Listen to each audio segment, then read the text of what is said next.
Terus ketiga, masalah kekayaan hati.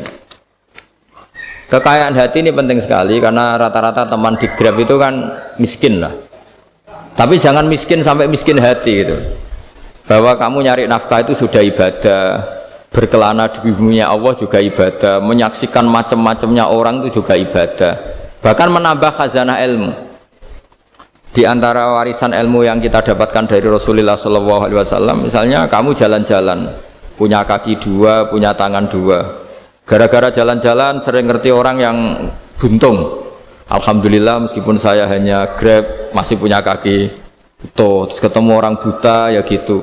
Alhamdulillah ladzi afani mimma btalaka bih. Alhamdulillah saya terselamatkan dari seperti itu. Sehingga melihat orang maksiat juga gitu. Saya meskipun gini terselamatkan dari tempat maksiat dari. Sehingga hidup itu tidak nelongso gitu. Ada nilai lebih yang kita punyai. Jadi di antara kebaikan Islam adalah orang disuruh ingat sisi nikmat. Nah, kalau nikmat itu sudah ada semua, kata Imam Ghazali, nikmat hidup. Kata Imam Ghazali, jika enggak ada kenikmatan yang Anda punyai, kamu datang ke kuburan. Disuruh datang ke kuburan. Dan kamu bilang begini, kenikmatan kembali ke dunia adalah kenikmatan yang diinginkan mulai yang mati zaman Nabi Adam sampai kiamat. Jadi kalau Fir'aun yang pernah jadi raja, Namrud, semuanya, bahkan orang-orang soleh sekalipun, kalau kamu tanya keinginan terbaiknya apa? Ingin kembali hidup untuk membenahi kesalahannya zaman hidup. Artinya apa? Kehidupan yang kita miliki sekarang adalah kenikmatan yang dirindukan mulai yang mati zaman Nabi Adam sampai kiamat. Maknanya apa? Kita punya kenikmatan yang luar biasa karena kenikmatan yang dirindukan oleh orang yang sudah mati mulai dulu sampai sekarang. Apapun masalah hidup Anda ini punya kenikmatan yang enggak tertandingi, yaitu namanya hidup. Barokahnya hidup itu kita bisa tobat. Setidaknya ingin tobat. Kalau nggak bisa tobat, ingin tobat. Makanya di Indonesia itu banyak nyuwun sewu, banyak maling yang anaknya itu soleh. Karena kalau ngandani anaknya tetap gini, wes le bapak tok sing lakoni kowe ojo. Bapak tok yang alami ini kamu jangan. Banyak di Indonesia orang nggak bisa baca Quran, anaknya hafid. Karena setiap bodoh itu tidak diwariskan. Wes le bapak tok sing bodoh kowe ojo bodoh. Mungkin teman-teman di Grab juga gitu, wes bapak tok cong sing nasi pengene kowe ojo. Jadi kebaikan begini itu akan terus-menerus diwariskan. Sehingga banyak orang tidak tamat SD anaknya dosen, nggak tamat SMP anaknya dekan. Karena setiap dari kita itu cita-cita kebaikannya menurun ke anak cucunya, keburukannya berhenti di dia. Cara wong Jawa itu bapak tok sing nglakoni. Nah, di sini saya jelaskan tentang kekayaan rohani. Jadi saya mohon ketika Anda jalan-jalan nganter penumpang itu harus sering muji Allah Subhanahu wa taala. Ya, saya bacakan ayatnya, at-taibunal abidunal hamidun. Orang baik itu yang tobat, yang ahli ibadah. Di antara definisinya itu as-saihun, yang sering jalan-jalan. Siyaka itu jalan-jalan.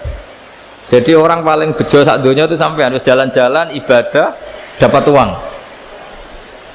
Tapi syaratnya ibadah. Sekali tidak ibadah dapatnya masalah kan? Sering goncekkan orang cantik terus ingat istrinya tidak cantik. Sering goncekkan orang yang sopan, yang santun terus ingat andekan ini istri saya di rumah rewel gitu. Jadi kalau kamu tidak taat itu adanya penyesalan.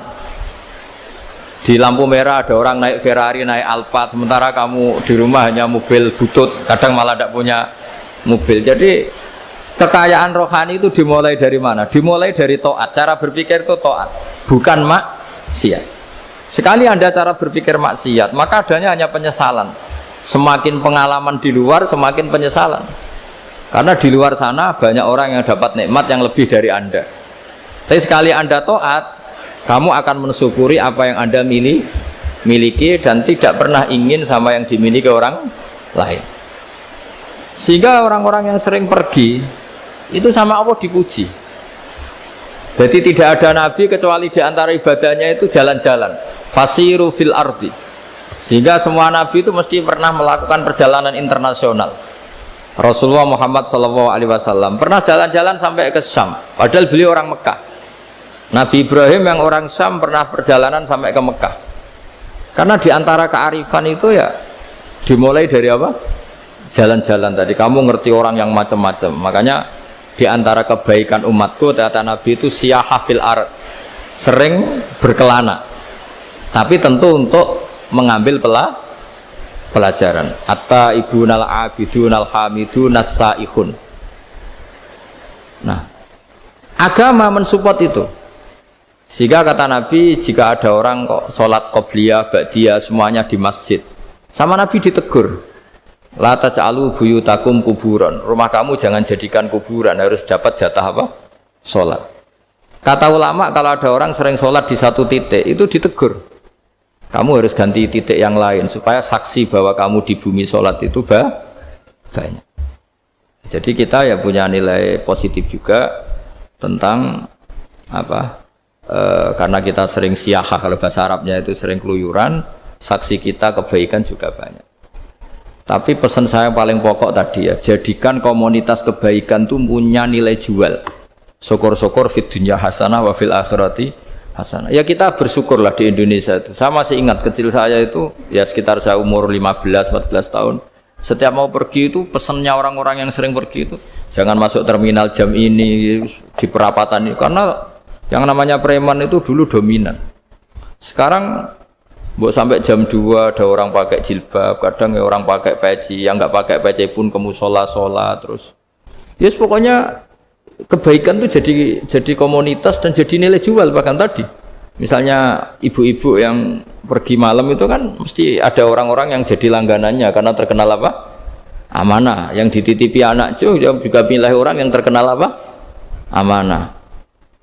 Nah, nilai amanah ini harus kita jaga terus supaya kamu ya bisa bekerja, orang lain juga nyaman karena amanah tadi, Allah juga senang karena amanah itu perintahnya Allah Subhanahu wa ta'ala.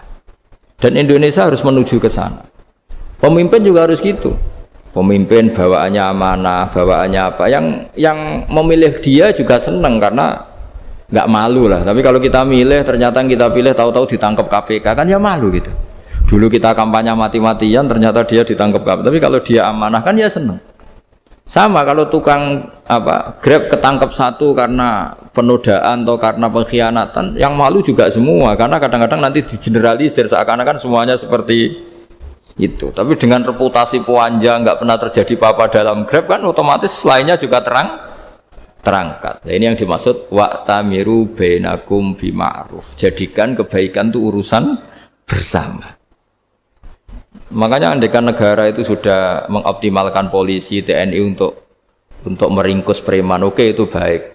Tapi ya lebih awet lagi kalau itu ditopang masyarakat. Karena yang nggak amanah terkucilkan, terus akhirnya Grabnya nggak laku, akhirnya dia dipecat, akhirnya kan yang maksiat hilang, yang kriminal hilang, yang ada hanya Grab yang baik. Begitu juga di dunia apapun. Itu yang dimaksud wa'tamiru bainakum bima'ruf. Jadikan kebaikan ini urusan bersama. Nah, karena kita baik, otomatis jadi teladan yang baik bagi anak kita, istri kita, tetangga kita. Dan karena kita baik, maka terhormat. Sehingga orang melihat Grab itu simpatik, respect, karena reputasinya baik. Nah, karena orang respect tidak dicibir. Barokahnya tidak dicibir, tidak mangkel. Barokahnya tidak mangkel, tidak saling ejek, bahkan tidak saling bunuh. Coba kalau kita jelek, dicibir orang, kita dalam keadaan mabuk, tidak terkontrol, bunuh. Jadi efek dari maksiat itu begitu buruknya. Sehingga penelitian itu mengatakan kebanyakan kecelakaan ya pemicu utamanya rata-rata ya nyupir dalam keadaan mabuk. Beberapa nyuwun sewu kasus-kasus kriminal rata-rata ya dipicu oleh hal-hal seperti itu. Makanya meskipun di luar saya tolong hindari narkoba, hindari hal-hal yang maksiat supaya pekerjaan Anda ini barokah. Kemudian yang terakhir saya beri ijazah tentang Al-Fatihah ya, karena ini surat yang populer. Kalau saya ijazahi Quran 30 juz pasti sampean nggak hafal. Atau ijazah surat Baqarah. Kalau mau Baqarah mau. Ijazahi surat Baqarah mau 2 juz setengah. Mau Mas Asep? Yang Fatihah aja yang gampang ya. Nah, ya kulhu Fatihah ini paket ringan ini. Tapi pahalanya apa? Besar. Ini beda ya, artinya selama ini mungkin Anda baca tapi monoton ya. Tapi ini saya bacakan teks aslinya tentang istilahnya itu mazaya itu kelebihannya Fatihah. Saya baca Arabnya dulu, nanti ini terakhir ijazah. Tadi kan saran-saran umum tentang sosial. Ya, pokoknya jadikan kebaikan itu punya nilai sosial yang baik lah. Jadi nanti orang yang nggak amanah nggak laku. Ya, calon bupati, gubernur, presiden yang nggak amanah juga nggak laku. Begitu juga kiai yang tidak amanah juga nggak laku. Suami yang nggak amanah juga nggak laku. Istri yang nggak amanah juga. Sehingga kebaikan ini jadi nilai sosial yang dalam tanda kutip sudah keniscayaan ya. Yang diinginkan Allah itu seperti itu.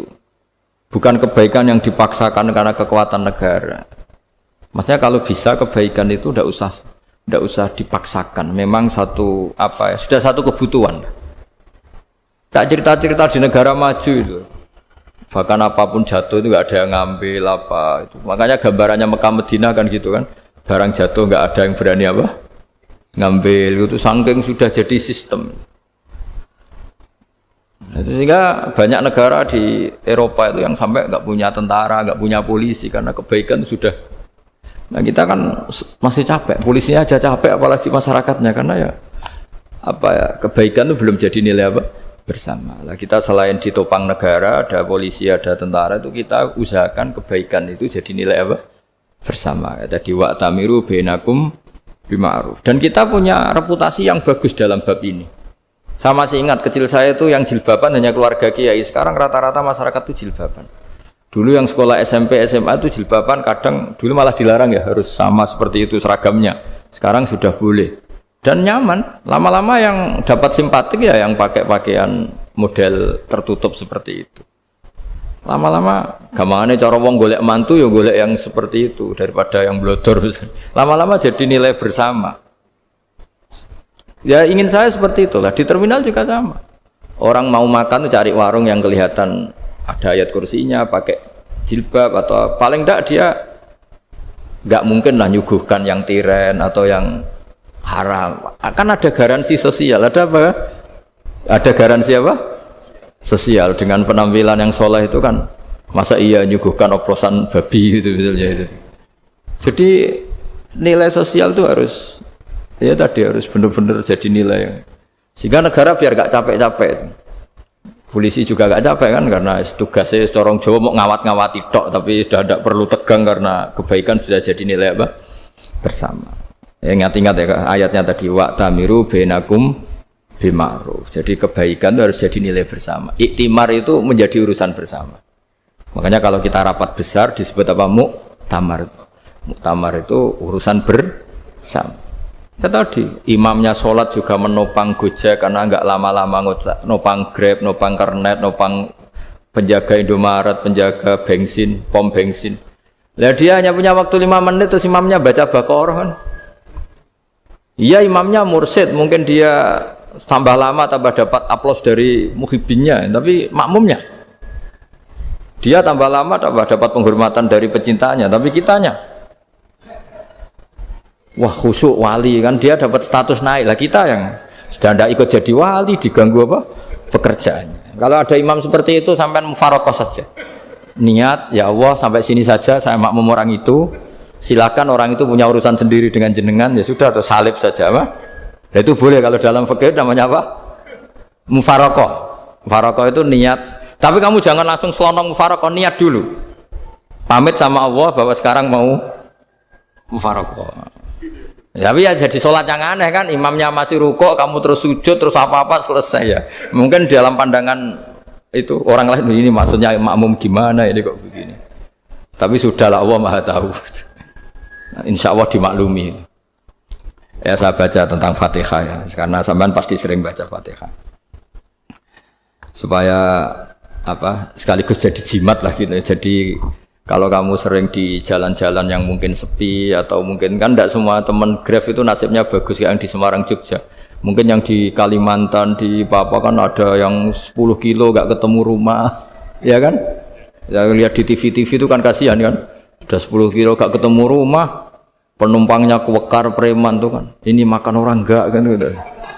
Kan ujiannya dua. Kalau penumpangnya cantik itu ya kecoba syahwat, kalau preman takut. Jadi orang itu selalu ujian itu. Sing sedengan itu kan jarang orang itu. Jadi kalau penumpangnya perempuan cantik ujiannya itu syahwat, kalau preman ujiannya ketakutan. Kalau orang yang lemah bawa uang ujiannya kamu ingin garong. Jadi hidup itu memang semuanya ujian. Liyabluwakum ayyukum ahsanu amala. Makanya saya sering ditanya oleh teman-teman, Gus, nah ujiannya kenal wong wedok elek piye sama? Kenal wong ayu ujiannya syahwat, kenal wong elek ujiannya ngenyek, itu sama-sama dosa. Syahwat ya dosa, ngenyek juga dosa. Welek keriting untune metu ya dosa ngomong gitu. Kadang-kadang orang berpikir enak kancanan wong elek gak dosa. Kata siapa kancanan wong elek itu ya dosa karena bawaannya ngenyek. Ngenyek itu menyepelekan itu. Makanya saya itu ya nggak mau berteman sampean. Nanti kan bawaannya ngenyek atau seneng ya tidak tahu. Ya sudah ada takdir saja kalau ketemu ya tak ulang ngaji gitu. Tapi ini ngaji terakhir, setelah ini ngaji biasa aja, tidak usah resmi gini. Ngaji kok resmi aneh. Pokoknya nanti suatu saat kalau pandemi sudah berlalu saya akan ngaji Rebone. Ini ngaji. Ini ngaji yang kurang bagus karena ngatur kiai kurang berkah ini. Nanti tapi ya lumayan lah masih mau ngaji. Ngaji kok tanggal ini jam ini. Sekarang suatu saat kamu tak panggil, Mas Wahyu datang ke sini jam ini tidak mesti bisa. Mungkin pas ada acara apa? Oh, maaf ke sini pas ngecek pas apa gitu. Jadi ya sudah tapi tak maafkan enggak apa-apa. Takdir ya. Tak bacakan supaya sampean tahu keramatnya bismillah. Nah, sebelum saya bacakan bismillah Fatihah tak beritahu tentang ilmu tafsirnya karena ini penting sekali. Fatihah itu dawuhnya Allah, tentu itu dawuhnya Allah. Saya ulang lagi itu kalam Allah. Tapi yang sudah diberikan kesampaian ke kita semua. Sehingga seakan-akan itu menjadi dawuhnya kita ke Allah. Jangan salah loh ya. Fatihah itu dawuh Allah tapi sudah diberikan ke kita. Sehingga posisi kita itu yang punya itu. Nah, kenapa ini perlu dijelaskan? Karena nanti ada kalimat iyyaka na'budu wa iyyaka nasta'in. Kalau itu masih kalam Allah, berarti Allah ngomong ke kamu, ngendikan ke kamu, kepadamu aku menyembah. Masa Allah menyembah kamu? Nah, sehingga ilmu tafsir itu menyelesaikan itu dulu ya. Saya ulang lagi ya, sebelum sampean sering baca Fatihah, aku yakin ya sering baca. Tapi barokahnya tidak paham itu tidak pernah janggal. Enggak paham itu ya penting supaya tidak iskal, tidak janggal. Sebetulnya di kalimat itu ada yang janggal. Kalau Fatihah itu kalimatnya Allah atau kalam Allah, bagaimana dengan kata-kata iyyaka na'budu? Masa Allah ngendikan ke kita, kepadamu kami menyembah. Masa Allah menyembah kita? Maka penyelesaiannya secara ilmu tafsir gimana? Semua ulama mengatakan, bukan satu dua, semuanya mengatakan di Fatihah itu semuanya diberi kawalan kalimat. Saya ulang lagi ya, di Fatihah itu semuanya diberi awalan kalimat qulu, katakan wahai hambaku begini. Ya, katakan wahai hambaku begini. Nah, begini ini pelajaran dari Allah yang sudah diberikan ke kita. Terus kita mengatakan bismillahirrahmanirrahim, alhamdulillahirabbil, termasuk kita mengatakan iyyaka na'budu wa iyyaka nasta'in. Jangan bayangkan Allah ngendikan ke kita. Kalau Allah ngendikan kita berarti gini, hei Wahyu, ihdinas siratal mustaqim, tunjukkan saya jalan yang benar. Nah nanti kamu terus, ya Allah, Anda aja minta tolong saya minta tolong siapa kan? Jadi panjang kan? Ya, saya ulang lagi ya. Jadi itu di Ulumul Quran diterangkan gimana? Sebelum baca Fatihah, ya. Fatihah itu kalamullah, ngendikannya Allah, tapi yang sudah diajarkan ke kita dan sudah milik kita, sehingga kalimat itu menjadi milik kita. Tapi ya kalamullah, tetap kalamullah, tapi sudah menjadi milik kita. Udah paham ya? Ya pinter naon. Ya, karena kalau tanpa penjelasan seperti ini, Anda akan iskal. Bagaimana Allah iskal itu janggal? Bagaimana Allah mengatakan iya karena butuh? Kan jadi aneh ya? Ya, jadi tak jelaskan secara ilmiah ya. Jadi kata ulama-ulama tafsir, ayat-ayat Quran seperti ini sebetulnya dimulai dari qulu apa? Meskipun enggak dilafatkan.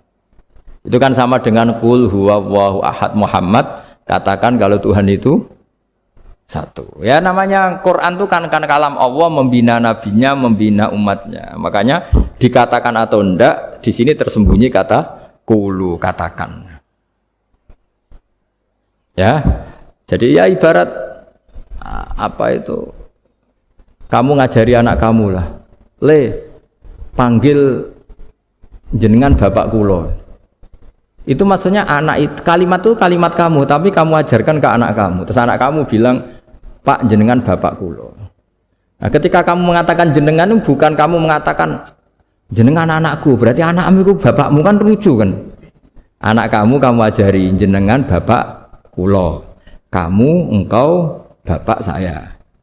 Terus anak kamu mengulang jenengan atau kamu bapak saya. Berarti itu kalimat yang kamu ajarkan, tapi sekarang sudah milik anak kamu. Kalau itu kalimat kamu kan lucu, masa anak kamu bilang bapak? Nah itu seperti itu. Jadi ulama memberi solusi atau jawaban iyyaka na'budu wa iya, itu sebelumnya ada kata-kata qulu, katakan wahai hambaku, hubungan kamu dengan saya adalah katakan iyyaka na'budu wa iyyaka nasta'in. Terus hubungan kamu dengan saya katakan juga dalam doamu ihdinas siratal mustaqim. Jelas ya, jadi itu kalam Allah yang sudah milik kita karena diajarkan Allah untuk kita. Dong ya? Ya dong, gak jelas gak. Tapi bagus, gak jelas tuh bagus. Kalau kamu jelas gak jadi digrab, jadi gubernur.